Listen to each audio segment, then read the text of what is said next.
Agar bu video sizda tunda chiqqan bo'lsa, demak omadingiz bugun ham kelmabdi. Bugun sizlarga men obunachilarimning hayotida bo'lgan qo'rqinchli voqealarni aytib beraman. Ya'ni ular yozgan SMS sizlarga o'qib beraman. Demak, sizlar bilan boshlaymiz o'qishni. Men 3 oygacha, ya'ni 3 oy oldingacha jin arvoh kabi narsalarga ishonmasdim.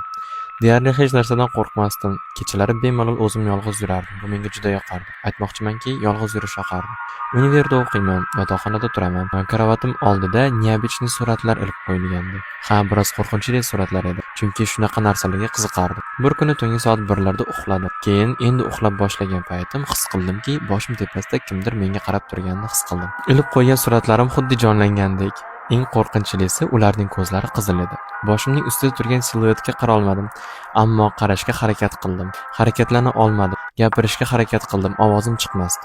Oldimda uxlayotgan dugonamni chaqirishga shunchalar harakat qildimki, baqirishga ham, lekin bo'lmadi. Keyin uyg'onib ketdim. Bu holat bir necha marotaba bo'ldi, faqat o'sha siluet kirdi tushimga. Keyin devorga ilingan suratlarimni ham olib tashladim. Ancha vaqt kechasi uxlolmaydigan darajaga kelib qoldim. O'shanda his qildimki, haqiqiy qo'rquvni. Hozir bu meni obunachim yozgan narsa bu sonniy paralич deyiladi. Ya'ni bu jin bosishi degan narsaga o'xshash. Men shunaqa deb eshitgandim. To'g'risi bunaqa narsa menda ham oldin bo'lardi, sonniy paralич. Demak, bularda ham o'zi ko'pchilikda uchraydi unaqa narsa. Vahimali emas, lekin bular aytib berganini tipi qo'rqinchli qilib yozib beribdilar. Zo'r. Agar sizlarda ham qanaqadir mana shunaqa voqealar bo'ladigan bo'lsa, menga kommentariyaga yozib bersalar yoki meni lichkamga yozib bersalar, men o'qib eshitiraman keyingi videolarda.